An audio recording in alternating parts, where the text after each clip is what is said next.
LA This Week. I'm Anna Marcos. Yoga, meditation, a buffet, donuts, and voting?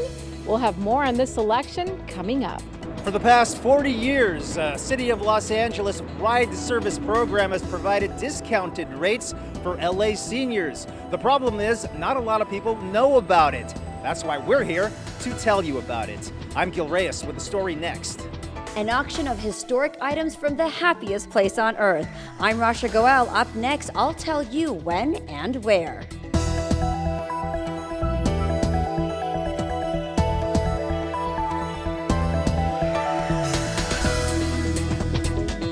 Hello and welcome to LA This Week. Thanks for joining us. I'm Yana Kay. Well, the election is now behind us and the American people have had their say.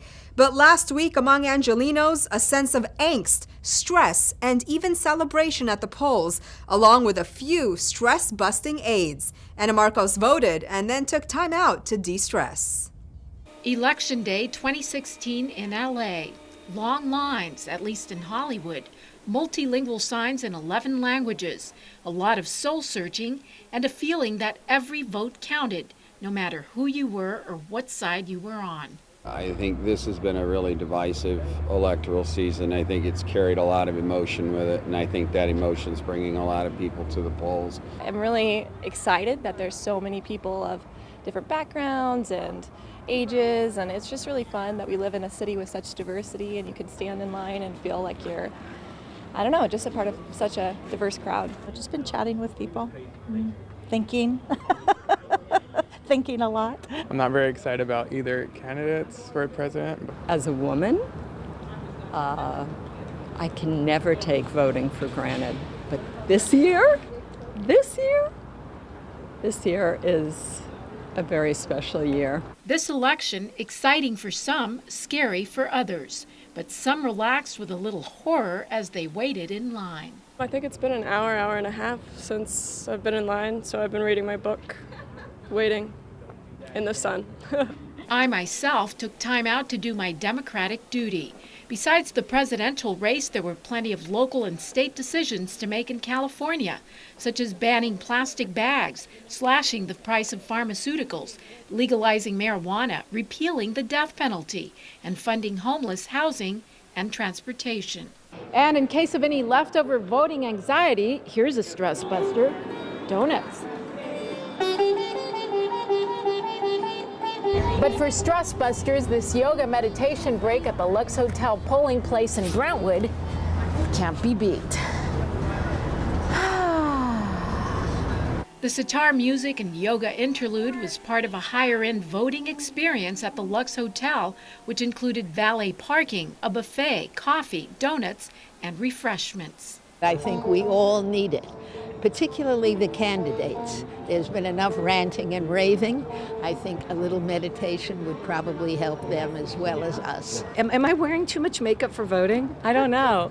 And if all else failed, you could always talk to a clown and get some amazing words of wisdom. And what's the coolest thing, Anna, is that somebody with 1 million balloons gets one vote, right? And somebody who only has one balloon still has one vote. Yes, our democracy rolls on, and whether you like the outcome or not, you still get that one vote. I'm Anna Marcos for LA This Week. Voters also weighed in on two major local ballot measures: transportation and building more housing for people who are homeless.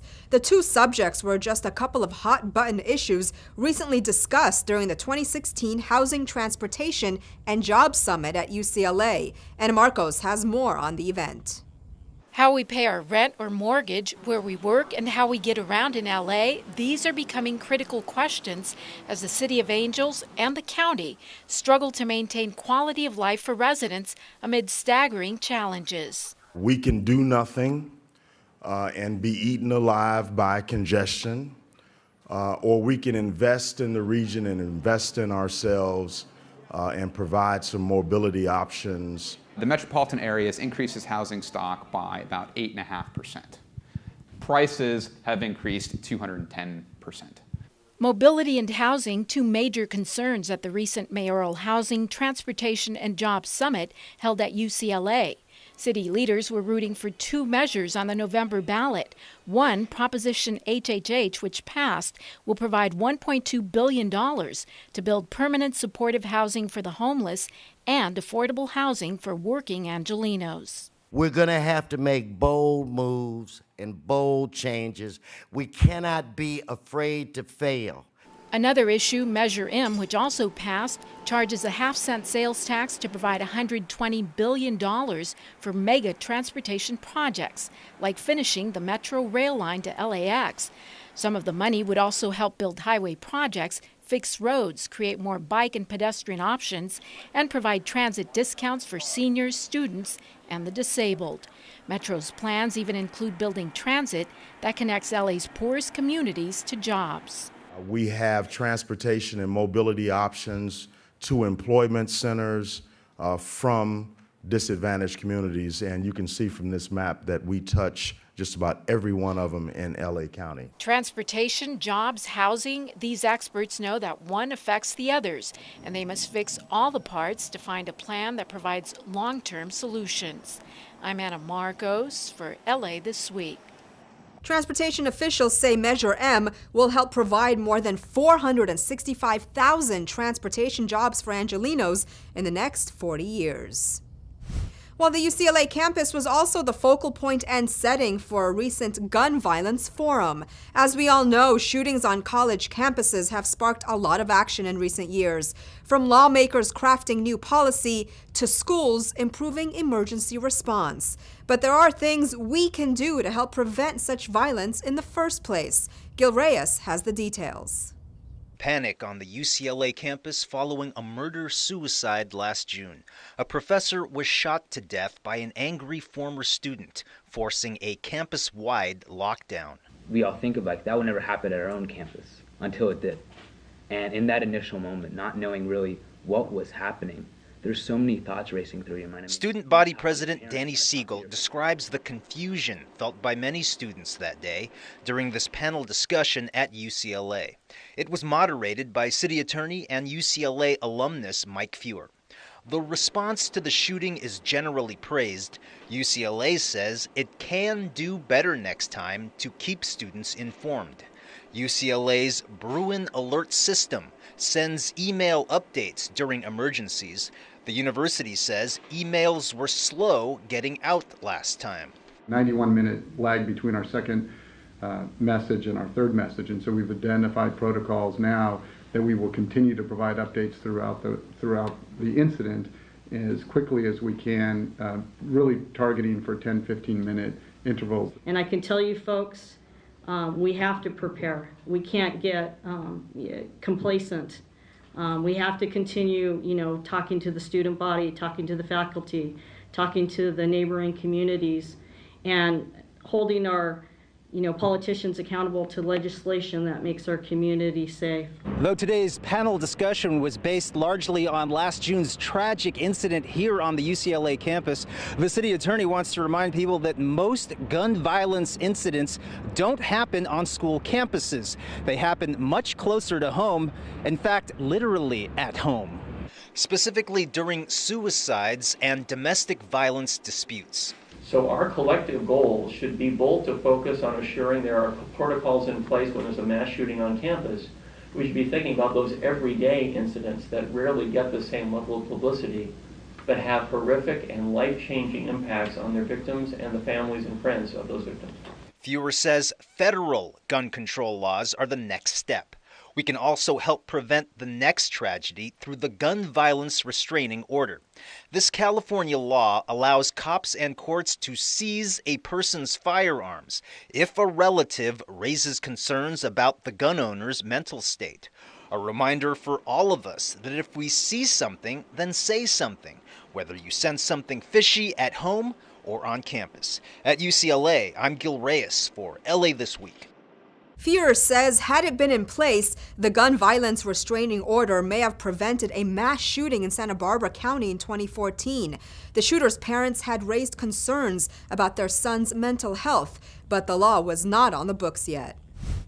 But college campuses aren't the only places where we see a jump in violent crime. Our streets have become more and more dangerous too as hate crimes spike. Now, city leaders are trying to turn things around by first determining which neighborhoods need resources most. But they need your help. Gil Reyes has the details.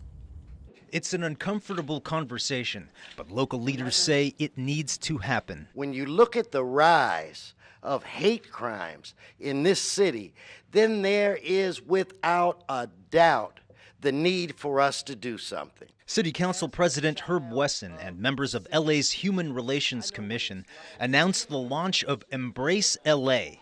These are anonymous surveys we can fill out online, asking us about our race, our neighborhoods, our access to police and other services, or what many complain to be the lack of services depending on where you live.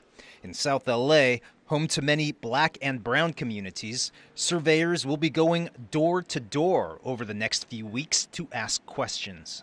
It is our responsibility to engage in these conversations, to lean toward the issue and not run away from it.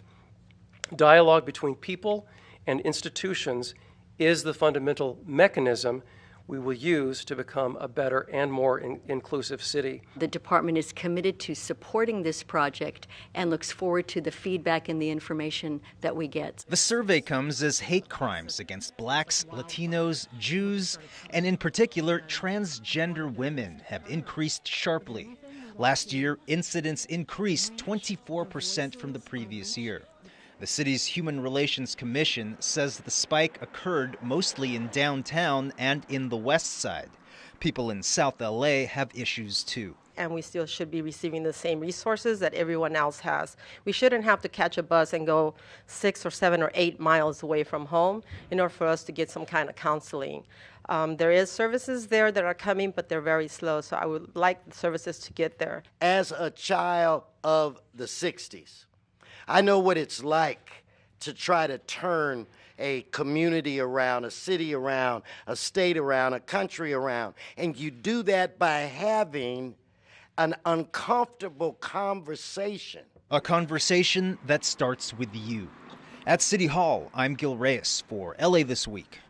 Well, you can take the anonymous survey now. Log on to empowerla.org/embrace-LA, then hit the survey link.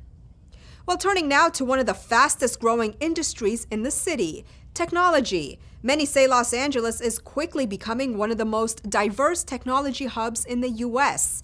Rasha Goel has more on a summit which is helping those in the tech space. What do you consider a tech company in LA? I think a tech company is a company that's engaging whatever industry it works in to use technology for greater efficiencies, to touch more people, and to kind of disrupt traditional industries. Adam Miller of Cornerstone On Demand, an LA-based tech company, talks to Mayor Eric Garcetti at the 4th annual LA Tech Summit in Santa Monica. The LA Tech Summit brings together industry executives, entrepreneurs, and professionals to support the unique innovations and developments in LA. This has been a tremendous opportunity to just learn about how other people have succeeded and failed, and try and hopefully use other people's experience and apply it to what we're trying to do. According to officials, LA has become the 3rd center of technology in the world. Mayor Eric Garcetti says there are several contributing factors, such as the tax incentives for businesses and the addition of a tech council in the city to help foster growth. The LA Tech Council is helping the city to understand the needs of the tech community, and the tech community to help the city understand how it can better serve its citizens.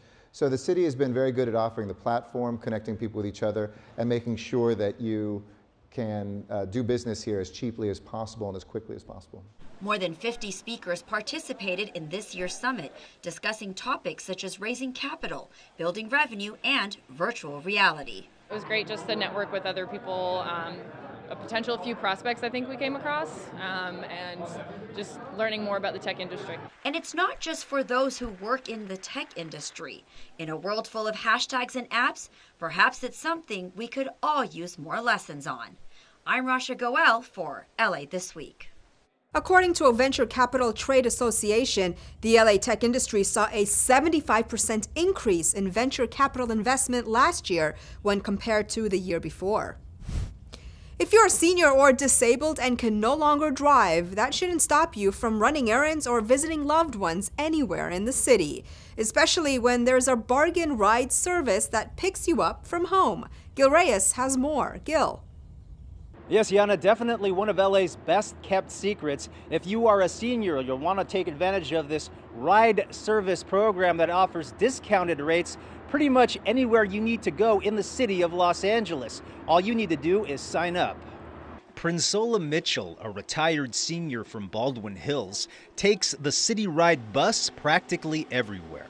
Doctor's appointments, grocery stores, and to visit with families. A swipe of her Cityride card and we're off. The service, which picks her up from home, costs $42. That $42 buys her ride credits, and at a bargain. You figure a 6-mile trip costs just $4. That's cheaper than Uber and Lyft. It has helped me so much. I love helping elderly people. Mitchell also receives the help of Cityride bus drivers like Johanna Morales. Morales and her fellow drivers are trained in CPR, wheelchair tie-downs, and other important techniques to know as LA's senior ridership population grows. The service provided by the LA Department of Transportation. I just want to encourage everybody to think about their parents, their grandparents, anybody that you know that is either a senior or a disabled. The Cityride program is a program that's offered for all residents that live in the city of LA. Just be sure to book your rides at least a day or two in advance. Priority goes to riders with medical appointments. Happy trails. In downtown Los Angeles, I'm Gil Reyes for LA This Week. And if you need to go somewhere ASAP and didn't book a reservation, you can also use your Cityride card to pay for taxi service. To find out more about Cityride services, just call the number on your screen, 808-RIDE. Well, are you a fan of everything Disney? Well, a lot of folks are, and now you can be the proud owner of some historic and rare pieces from the Disneyland park. Rasha Goel has more on how you can bring a unique Disney treasure home. I kept insisting I wanted this amusement park, and everybody said, what the hell do you want that damn amusement park for?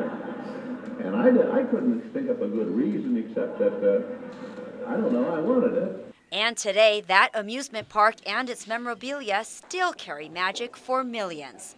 From a piece of carpet in Walt Disney's apartment at the Disneyland park to this painting from the Haunted Mansion ride, fans will have access to all types of classic pieces from Disneyland at the upcoming Van Eaton Gallery's auction. It's called Souvenirs of Disneyland, and it's an auction of artifacts from the park ranging from 1955 to present day. Some items date all the way back to the 50s. There are classics like the Small World doll or the adventurous Indiana Jones. But there will be plenty to choose from.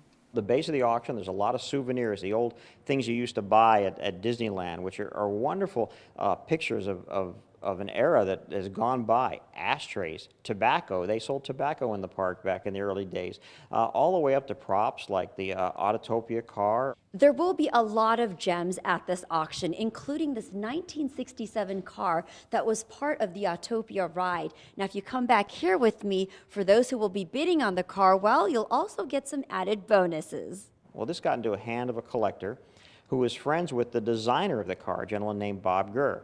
So he put this car out on his patio, and Bob Gurr's favorite drink is a martini. So he built where the engine would have been a small little bar and a little sound system so that when Bob came to visit, he could have his favorite drink out of one of the cars he designed. Van Eaton says these items come from collectors and families of people who worked at the park over the years, including Imagineers, people who designed some of the pieces in the park. So what can we expect when it comes to prices and bidding? A lot of the pieces started only $50, and they range up to, I think some pieces are going to go for up to $50,000. But for some Disney fans, these souvenirs of the Magic Kingdom are priceless. In Sherman Oaks, I'm Rasha Goel for LA This Week. The souvenirs of the Disneyland auction will be held on November 19th, starting at 10 a.m. in person at the gallery or online. For more information, visit vegalleries.com. Well, over at Getty House, a big bash at the mayor's official residence. The guests of honor, formerly homeless veterans. This yearly event helps honor our war heroes, but this year there's also a little housekeeping project involved. Anna Marcos has the story. It turns into a race of sorts at Getty House, a race for charity, as Mayor Eric Garcetti teams up with veterans, their families, and city leaders to fill 100 welcome home baskets in 10 minutes with all kinds of household goodies. It's the kind of stuff every person moving into a new home needs. I believe every veteran deserves a home and a job. The mayor and first lady are hosting their 4th annual Veterans Day celebration at Getty House, and the baskets will go to formerly homeless vets who have just moved into a home.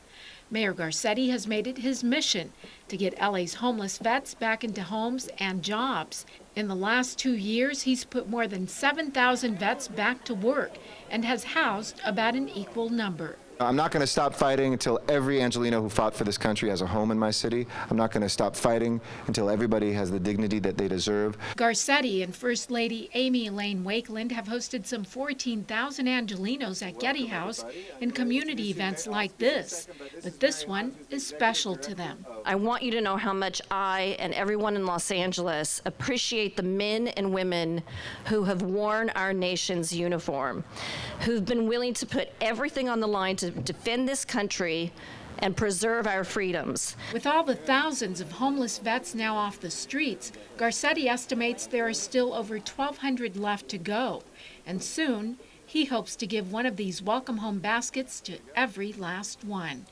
I'm Anna Marcos for LA This Week. Garcetti hopes to wipe out veterans' homelessness within next year. A major development project at Laurel Canyon and Sunset Boulevard gets the green light. City Council looks at regulating medical marijuana businesses, and the North Hollywood community spruce up a freeway underpass. All these stories in Citybeat. The Los Angeles City Council approved a large mixed-use project designed by famed architect Frank Gehry that will replace an existing strip mall on the eastern end of the Sunset Strip. The project at 9150 Sunset Boulevard near Crescent Heights Boulevard and the border with West Hollywood will rise on a site that now houses a shopping center with a bank, fast food restaurants, a dry cleaner, and other establishments. The project calls for 229 residential units of mostly apartments and 65,000 square feet of commercial space, with plans for a grocery store, restaurant, and retail shops. Opponents say the project will dwarf nearby buildings, which must follow a 45-foot height limit. The Los Angeles City Council also voted to prepare a measure for the March ballot that would repeal Proposition D, a city ban on medical marijuana businesses. The proposed measure would lift the ban and would impose taxes on marijuana businesses and set other enforcement rules targeting unlicensed businesses. The proposed measure is prompted by a state law going into effect January 2018 that will require municipalities to set up some type of permitting or licensing procedure for marijuana-related activity. Los Angeles City Council member Paul Krikorian joined the North Hollywood West Neighborhood Council to cut the ribbon on the Woodman Walls beautification project. The walls are on the Woodman Freeway underpass adjacent to railroad tracks. For years, they were covered with graffiti, the paint was peeling, and chunks of plaster was missing. But now, thanks to a partnership between Councilmember Krikorian and the community, the walls have been cleaned up. Officials hope they stay that way. We hope that by more neighborhood beautification projects like this, the neighborhood itself will feel a sense of investment in the place and will be less likely to do the tagging. Does your child want to make it in showbiz? Well, how about a screening of their movie at Sundance? Well, here locally, the San Pedro International Film Festival not only screens first-rate flicks, but also teaches kids how to make them. Gil Reyes has more. With its Oscar-worthy lineup, close proximity between screening venues, and cinematic views of the LA Harbor, the San Pedro International Film Festival holds its own against other film festivals out there. We started 5 years ago as a 2.5-day event.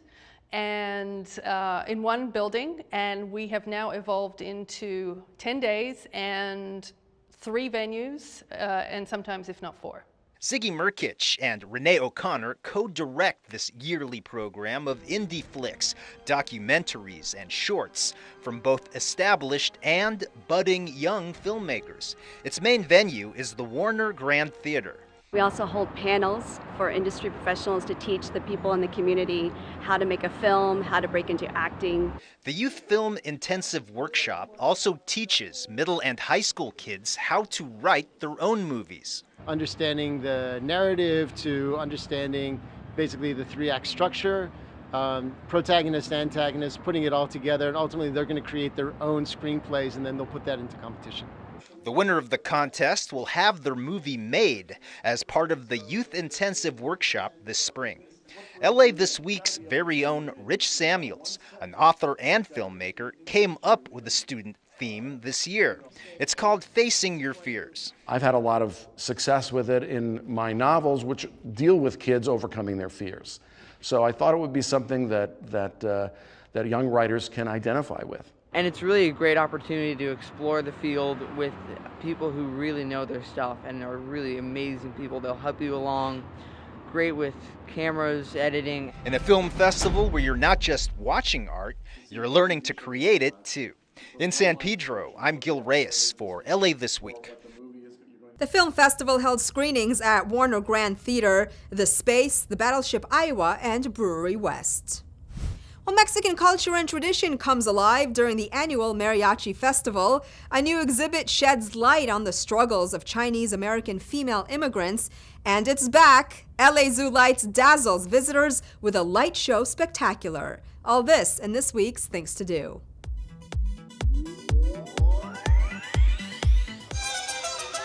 For more than 2 decades, the Mariachi Festival has helped bring together people across Los Angeles and beyond for a day of food, activities, and mariachi music. The festival takes place at the Mariachi Plaza, a historic landmark in Boyle Heights where mariachi bands have gathered since the 1930s. The Mariachi Festival is sponsored in part by the City of LA's Department of Cultural Affairs and Councilmember Jose Huizar's office.